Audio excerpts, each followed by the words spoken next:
Buenas tardes, su servidor, el doctor Daniel García. Estamos hablando de la ciudad de León, Guanajuato. Este, Hoy vamos a ver un tema muy bonito, se llama imagen cardiovascular, lo que el radiólogo debe conocer. Yo salí hoy del centro médico, siglo XXI, ya hace unos años. Agradezco mucho al doctor Ablar por la invitación y pues cualquier cosa estamos para servir. Bueno, hablando un poquito de lo que es la imagen cardiovascular. Tenemos que hablar sobre todo de la evolución en relación a las tecnologías de imagen. Estas tecnologías de imagen van evolucionando desde lo que fue el descubrimiento de los rayos X con la placa de pecho. Posteriormente, lo que fue el descubrimiento de la tomografía per se y la resonancia magnética. Esto ha ido evolucionando hasta que la misma tomografía pudo ir evolucionando hacia la tomografía multicorte y a partir de los 64 cortes se pudieron hacer estudios gatillados. ¿Qué es un estudio gatillado? Es un estudio en el cual se sincroniza la frecuencia cardíaca del corazón, se adquiere a través de la adquisición en cierta parte del ciclo cardíaco y se reconstruye de una forma tridimensional y podemos observar una imagen bastante clara. Tecnologías previas a 64 cortes es muy difícil y podemos hacer estudios tanto de calcio coronario, angiotomografía, algunos estudios funcionales un poquito más avanzados con la llegada de nuevos tomógrafos. También ya actualmente podemos hacer análisis a través de inteligencia artificial por flujos de reserva, estudios de estrés, estudios dinámicos. Entonces, esto es una constante evolución en relación a, pues, obviamente, la evolución per se de la imagen cardíaca. Nos vamos a definir o el objetivo de la charla es hablar un poquito de la anatomía, corazón, coronaria, pericardio, válvulas, dispositivos, cambios pulmonares estructurales por compromiso cardiovascular y presencia de tumor. Cuando hablamos de anatomía, tenemos que hablar en relación a la situación, sobre todo el primer método de imagen que corresponde a la radiografía, en donde el corazón es una estructura triangular de base ancha que viene de arriba hacia abajo, de atrás para adelante, de derecha a izquierda. Y esta conformación tridimensional podemos identificarla muy bien, porque en cierta forma, cuando se toma la placa de pecho, parte de lo que correspondería a atrio y ventrículo derecho está por el frente, y en el margen posterior se logra identificar un poquito de lo que corresponde al atrio izquierdo y al ventrículo izquierdo. Las emergencias de los grandes vasos y la llegada de las pulmonares y la emergencia del tronco de la pulmonar. También cuando nosotros hacemos un estudio gatillado, podemos identificar de forma muy precisa lo que corresponde a un corazón por tomografía. Son los principales métodos que se pueden utilizar. Cuando nosotros hablamos de anatomía cardíaca, tenemos que hablar de ejes cardíacos. A manera de ejemplo, nosotros tenemos del lado correspondería a mí, del lado izquierdo, tenemos un eje de dos cámaras donde podemos identificar parte del ventrículo izquierdo, de lo que correspondería el atrio izquierdo, la válvula mitral, en una vista parasagital. Tenemos un tracto de salida, 3 cámaras, donde podemos identificar la emergencia, el tracto de salida del ventrículo izquierdo. Vemos parte de la válvula mitral y identificamos de una forma bastante clara lo que es el atrio y el ventrículo. Tenemos 4 cámaras donde identificamos atrio derecho, atrio izquierdo, ventrículo derecho, ventrículo izquierdo. Y estas configuraciones se realizan a través de un eje corto. ¿Qué es un eje corto? Es prácticamente cortar el corazón en un pedacito, prácticamente sobre la mitad. Logramos identificar parte del ventrículo derecho, parte del ventrículo izquierdo, y a través de ejes ortogonales podemos obtener un 4 cámaras, un 3 cámaras y un 2 cámaras. Y cada una de estas estructuras tienen características muy particulares. Cuando nosotros hablamos de la aurícula derecha, tenemos que hablar de lo que correspondería a la llegada de la vena cava superior, la llegada del seno coronario, la crista terminalis, que es una porción membranosa que va por la pared posterior del atrio derecho, y este atrio derecho comunica hacia el ventrículo derecho a través de la válvula tricúspide. En el caso de la aurícula izquierda, recibe 4 venas pulmonares en el margen posterior. Sus paredes son lisas y comunica de forma directa al ventrículo izquierdo a través de la válvula mitral. El ventrículo derecho eh, conserva características muy particulares. Una de ellas es la presencia de la banda moderadora, la hipertrabeculación apical y el hecho de que la válvula tricuspidia sea en porción más basal en relación a la comparación de la válvula mitral. El ventrículo izquierdo tiene una válvula un poquito más, eh, una válvula mitral que corresponde a 2 valvas. En este caso no identificamos la banda moderadora, que es una continuidad del septo interventricular hacia la pared libre del ventrículo, y se encuentran los músculos papilares, anteromedial y posteromedial y anterolateral. Bueno, y continuando, en relación a la anatomía, llegamos a la llegada de las venas pulmonares. Estas llegan al atrio izquierdo y de forma habitual son 2 de cada lado. Podemos encontrar venas supernumerarias que se consideran variantes anatómicas, es decir, 3 de un lado y 3 del otro. ¿Cuál es la importancia de hablar de las venas pulmonares? Los márgenes ostiales, es decir, el tejido alrededor de los ostium, contiene tejido que puede tener una actividad altamente arritmogénica. También se habla de la presencia de un rinch. Entonces, cuando nosotros hacemos protocolos para pacientes que van a ir a una ablación, hacemos la medición, la longitud, el tipo de ostium, y hacemos reconstrucciones tridimensionales donde nosotros también podemos caracterizar el volumen y la afluencia de la llegada de las venas pulmonares. Otra de las partes importantes del corazón son las arterias coronarias. De forma normal, tenemos arteria coronaria derecha, que nace del seno coronario derecho. Esta arteria coronaria derecha va por el surco atrioventricular derecho y sobre el margen agudo del corazón, bueno, un poquito dirigido hacia el margen agudo del corazón. Continúa de forma habitual a través de la dominancia. ¿Qué es la dominancia? Es la arteria que irriga el territorio inferior o la arteria que se extiende a través de la descendente posterior. Entonces, esta continúa sobre el surco atrioventricular inferior, digo, y finaliza habitualmente en la cruz córnea. Extiende por los ramos posterolateral y del lado izquierdo tenemos un tronco, el tronco izquierdo. El tronco izquierdo es aquella arteria que nace del seno coronario izquierdo y tiene una ramificación, es decir, va la descendente anterior y va la arteria circunfleja.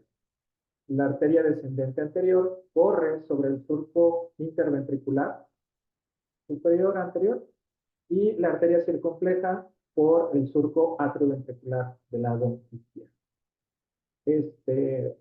Las arterias siempre siguen de forma habitual a sus ventrículos y el diámetro más o menos de una arteria debe ser entre 3 a 5 milímetros. Los orígenes siempre nacen en relación a los senos coronarios y los trayectos deben de ir por la grasa epicárdica. Otra de las partes que nosotros también tenemos que conocer es el pericardio. El pericardio es una bolsa fibrosa que sostiene el corazón y que está situada en el mediastino medio. Este pericardio tiene 2 capas, las cuales contienen una cantidad muy mínima de líquidos, estamos hablando de 50 mililitros per se, y este pericardio, esta bolsa pericárdica, contiene algunos recesos. Los recesos más, por llamarlos así, importantes, es el seno oblicuo o el seno transverso. El seno transverso está localizado posterior medial a lo que vendría siendo la emergencia de los grandes vasos. El seno oblicuo en el margen posterior del atrio izquierdo casi sobre la confluencia de la llegada de las cuatro venas pulmonares. El pericardio debe de ser, es una membrana muy finita que en los métodos de imagen, hablando de relación de tomografía, es una línea muy, muy delgadita, muy finita, que tiene un grosor entre 1 o 2 milímetros. Entonces, cobra importancia cuando este pericardio se engruece y o cuando tiene alguna ocupación. Entonces, existen diferentes métodos en los cuales nosotros podemos evaluar, que puede ser el eco transesofágico, que puede corresponder a la angiotomografía y o en el caso de la resonancia magnética. ¿Por qué hago mención de la angiotomografía? Porque idealmente cuando hacemos un estudio gatillado, podemos definir de una forma muy, muy, muy clara lo que correspondería al pericardio. Entonces, es importante o cobra importancia cuando tenemos estas dos cosas, engrosamiento y ocupación. También puede llegar a un punto en el cual pueda calcificarse este pericardio y genere alguna alteración estructural. Entonces, aquí a manera de ejemplo estamos viendo 4 cámaras de resonancia magnética y logramos identificar de una forma muy finita la membrana pericardial. Aquí, a través de colores, puse grosor normal, es decir, en verde, un grosor anaranjadito, amarillo, bueno, naranja, prácticamente está diciendo estoy mal, no mucho, pero sí estoy mal, o un grosor ciertamente considerable en un color rojo, cuando ya existe una patología considerable a nivel de pericardio. Cuando hablamos de ocupación, habitualmente hablamos de lo que son quistes pericárdicos, que es un tumor benigno, que habitualmente se logra identificar desde el estudio más simple, que es una radiografía, como también se puede denominar el signo de la silueta, es decir, aquella imagen radiopaca que no genere interfase entre la silueta cardíaca con el resto de las estructuras. Se hace un estudio hablando de relación de la tomografía y se logra identificar una ocupación con densidad líquida. Otra de las características comunes en relación al pericardio es el derrame. Cuando nosotros vemos que existe separación de hojas, es decir, que hay líquido en pericardio, si nosotros tenemos esa, o estamos identificando que existe, podríamos intentarlo medir. El graduaje en relación al grado de severidad, de leve, moderado y severo, pudiera considerarse a través de la separación de las hojas, en puntos de corte entre 10 y 15 milímetros, 24 y 25 milímetros. Cuando nosotros hacemos un estudio gatillado, podemos ver que en ciertas características consiste en una cierta restricción en el movimiento de diástole. Y esto genera un movimiento de inversión septal, una S, un shape, y esto puede conformar un signo en relación a la incapacidad de expansión de los ventrículos, y esto es algo muy característico en los pacientes que presentan tamponado. Aquí en la radiografía de pecho podemos identificar una doble silueta con un crecimiento global de la silueta cardíaca y esta sombra pericárdica que pudiera estar indicando un derrame pericárdico, un corazón en forma de bola. Ya en la imagen que corresponde a tomografía, podemos identificar de forma muy, muy clara esta separación de hojas y la cantidad de líquido abundante, es decir, hipodensidad con valores de atenuación líquido. Y en una reconstrucción coronal, cómo genera esta sombra alrededor del ventrículo. En aquellos pacientes en los cuales, este es un caso de un paciente con una disección aórtica, que la ocupación pericárdica no precisamente era líquido, era sangre, entonces los valores de atenuación eran hiperdensos. Entonces es muy claro el valor de hiperdensidad alrededor de la silueta cardíaca. Cuando hablamos igualmente de grosor, tenemos que considerar uno de los puntos principales o el punto más extremo que es la calcificación. Las primeras causas de calcificación es cuando hablamos de pacientes con tuberculosis. Se calcifica el receso pericárdico, esto permite la imposibilidad o existe una imposibilidad del movimiento en diástole del ventrículo y genera una alteración estructural, como les mencionaba, en el movimiento respiropásico del paciente en relación a eso. Entonces, pudiera existir un patrón constrictivo, es decir, permite, no permite la diástole, y esto a su vez forma parte de patrón neumónico de la pericarditis crónica. Otro de los casos más comunes y más importantes es la miopericarditis. La miopericarditis es el proceso inflamatorio del receso de la bolsa pericárdica. El 95% de los pacientes con miocarditis, o quizás no tanto, no tanto porcentaje, pero lo que sí es que el 95% de los pacientes con pericarditis tienen miocarditis.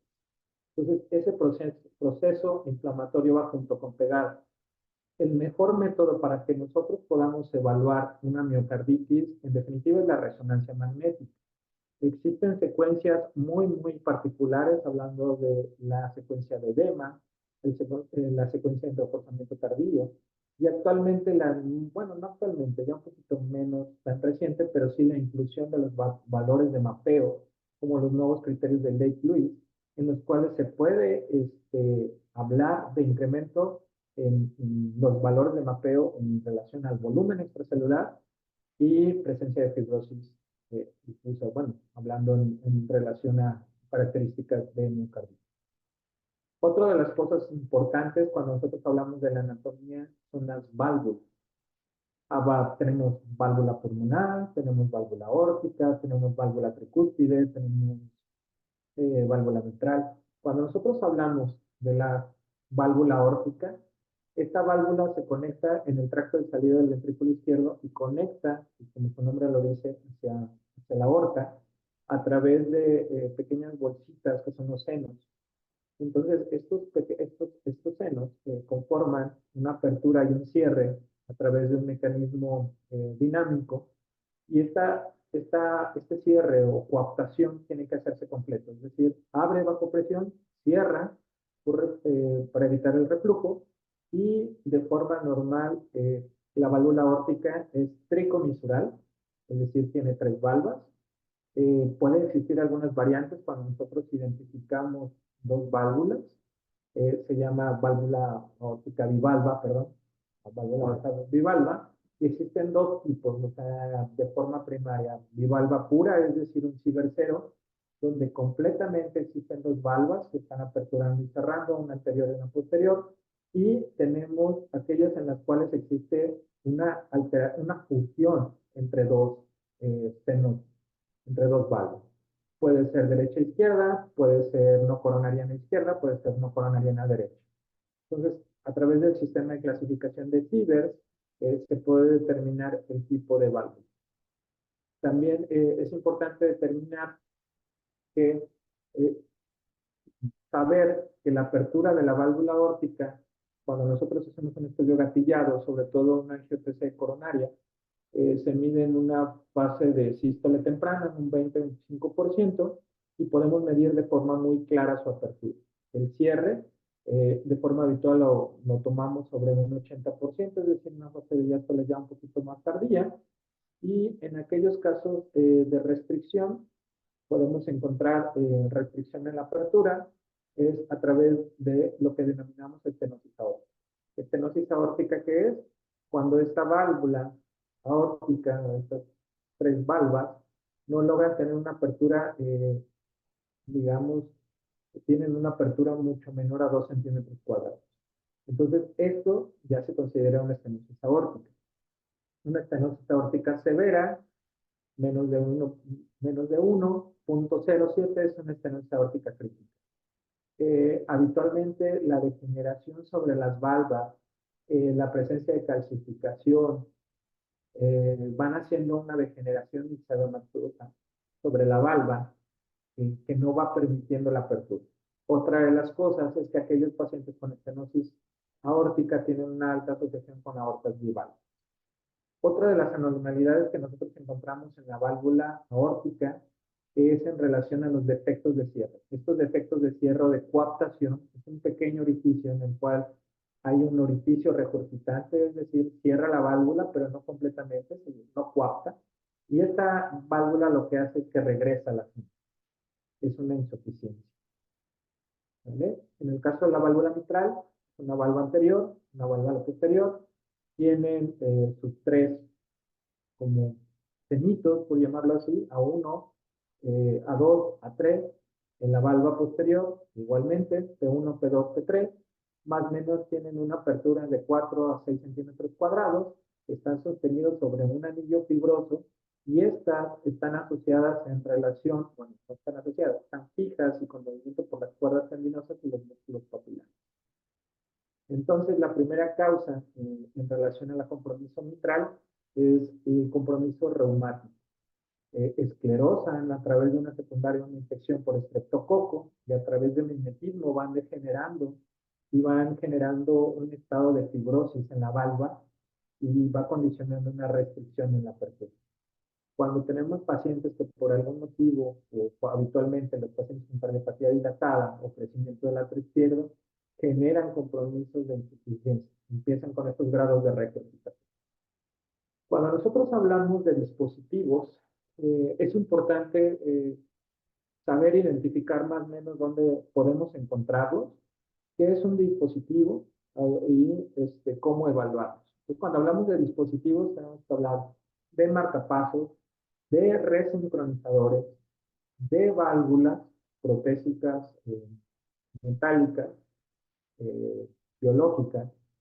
Tenemos que hablar de algunos nuevos dispositivos de cierre, llámese Amplaxer, para cierres de defecto o de cortocircuitos, y algunos dispositivos de cierre hablando de la orejuela para generar trombo en la orejuela y evitar que esté migrando coágulos. Entonces, de manera normal, un marcapasos, un generador de marcapasos, habitualmente de forma habitual, pues no siempre tiene que ser la constante, pero habitualmente va sobre el emitórax izquierdo y van dos filamentos, unos cuales van alojados sobre lo que correspondería a la orejuela derecha y el segundo filamento extiende por lo que corresponde al ventrículo derecho y termina sobre el ápice.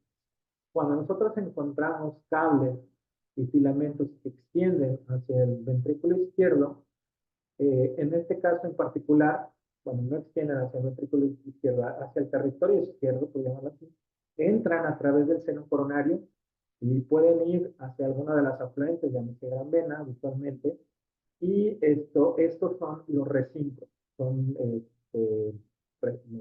dispositivos de recinto, es decir, pueden generar una descarga. Entonces, esto es importante para que logramos identificar cuándo es un marcapasos, cuándo es un recinto o cuándo pueden existir las dos.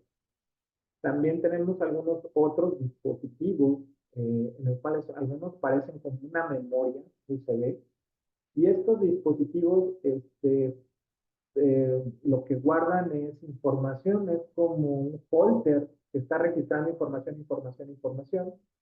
Y en el otro, lo que correspondería son los dispositivos un poquito más pequeñitos, también pueden ser algunos tipos de recintos.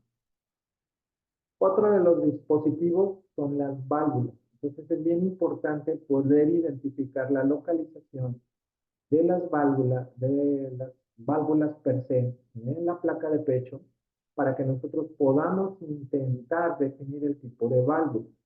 Si nosotros hablamos de una válvula aórtica, tendríamos que hablar más o menos de la situación en el tracto de salida del ventrículo izquierdo hacia la aorta, una válvula tricúspide, obviamente, una válvula tricúspide hablando del margen anterior y central, por llamarlo así, en la silueta de pecho, una válvula mitral, una prótesis mitral y una válvula pulmonar. Entonces, habitualmente la mitral es MitraClip, la pulmonar es Melody. Y en el caso de la válvula aórtica, habitualmente son prótesis tipo TAC. Existen prótesis metálicas, mecánicas, más viejitas, jaula balón, algún tipo de válvulas bidisco, unidisco, que ya casi no se ponen, y posteriormente empezaron a ver tipo de este, prótesis biológicas.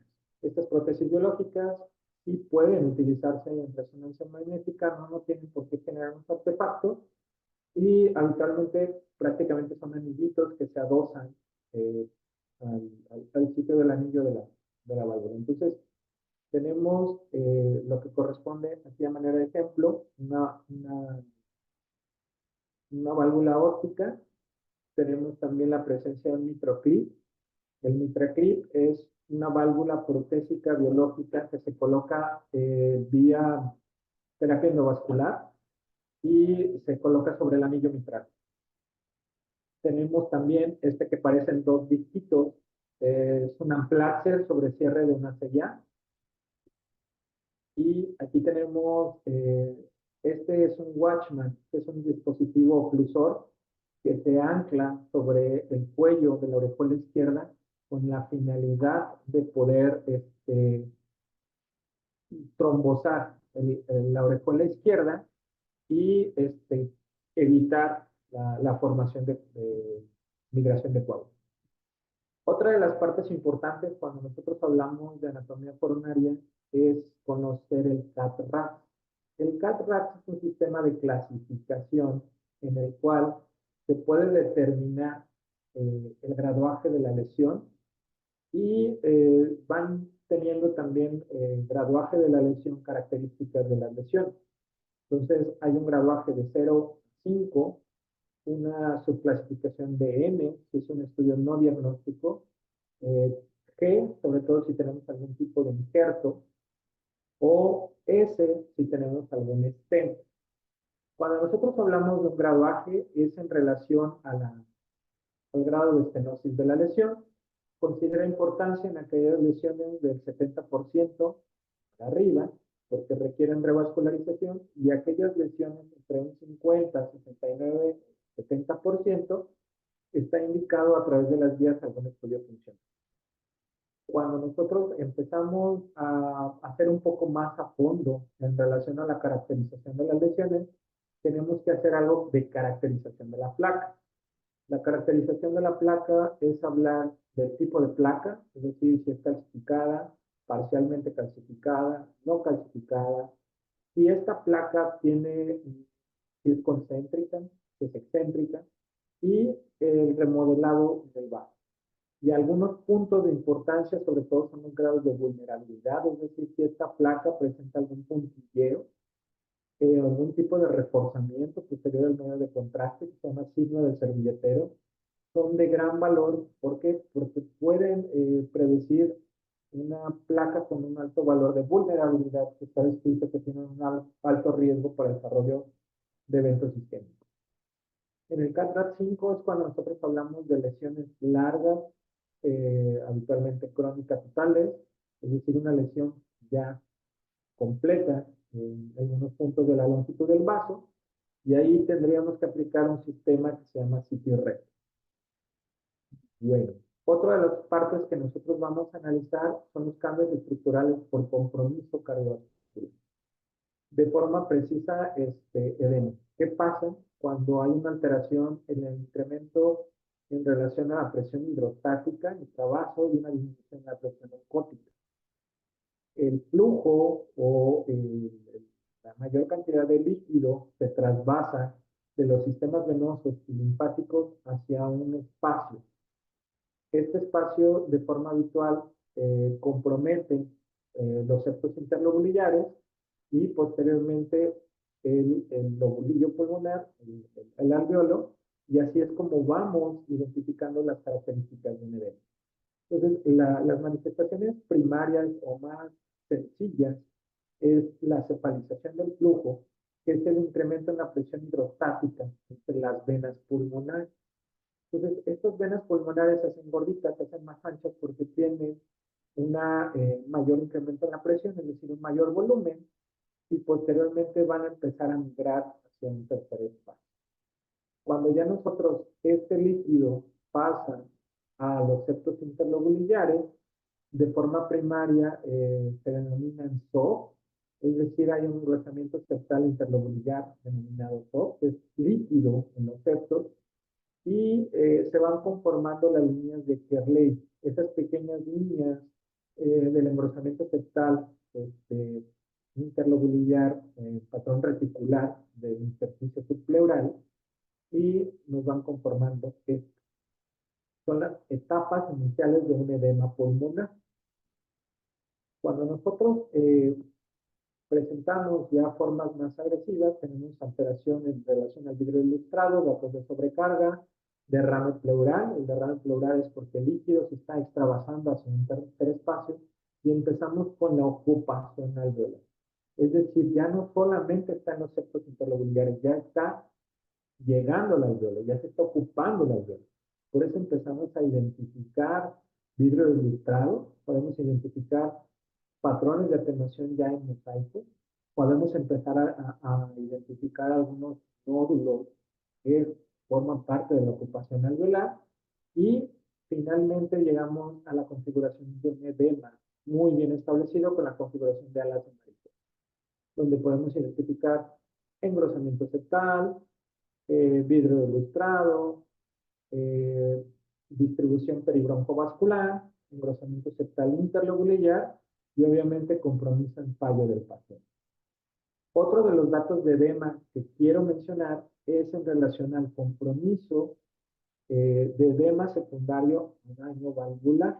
Cuando nosotros tenemos un edema secundario a daño valvular, hablando de forma específica de la válvula mitral, el compromiso es súbito y va en relación a la efusión o effusion acentuada sobre el pulmón derecho. Cuando nosotros tenemos un paciente con datos de sobrecarga por compromiso ventricular derecho, es muy común que encontramos dilatación de cavidades derechas, incremento en el tronco de la pulmonar, datos de sobrecarga con engrosamiento septal interlobulillar, en este caso derrame pericárdico, vidrio ilustrado y derrame pleural. Hablando un poquito de tumores, yo creo que los tumores en la gran mayoría no son buscados de forma intencional. La verdad es que son hallazgos incidentales o ya si se buscan de forma intencionada es porque el paciente presenta ya algún tipo de deterioro, de compromiso y se hace un eco. El eco es el estudio de elección en la primera línea. Nosotros tenemos que entender que podemos encontrar tumores epicárdicos, intracavitarios, intramurales, valvulares. Y que así como hay lesiones benignas, hay lesiones malignas. En la gran mayoría o en la totalidad, me permito aclarar, los tumores cardíacos, el método de elección es la resonancia magnética. Existen papers ya muy particulares en relación a las secuencias que nosotros tenemos que ir definiendo para hacer un estudio bastante bueno para aquellos pacientes que tengan un tumor cardíaco. Existen muchos tipos de tumores. Cuando nosotros hablamos de los más comunes, pues tenemos que hablar del fibroelastoma papilar, que es una pequeña bolita en las válvulas, en las valvas de la válvula aórtica, del mixoma, que de forma habitual se localiza al lado izquierdo, tiene un pedículo hacia el septum interatrial. En algunos grados, dependiendo del tamaño, puede prolapsar hacia el ventrículo izquierdo, prolapsa sobre la válvula mitral, y ese encontrado, por llamarlo así, del lado derecho, se tiene que descartar que no sea un trombo. Otro de los comunes puede ser los lipomas cardíacos, la lipomatosis del septum interatrial, y ya, como lo más común. De los tumores malignos son muy agresivos, infiltran, crecen rápido, responden parcialmente a los tratamientos y vuelven. Entonces, los angiosarcomas cardíacos son los clásicos de miomas y obviamente definir la presencia de metástasis. Entonces, fibroelastomas, fibrosarcomas, lo que me decimos lipomatosis del septum interatrial, tumores intracardíacos, en este caso parece neuroendocrinos y los tumores malignos. Creo y espero que con esta información el concepto o el objetivo de esta charla, que es que el radiólogo en su día a día pueda identificar los datos cardíacos, al menos más comunes, y los pueda plantear en un reporte. Muchas gracias.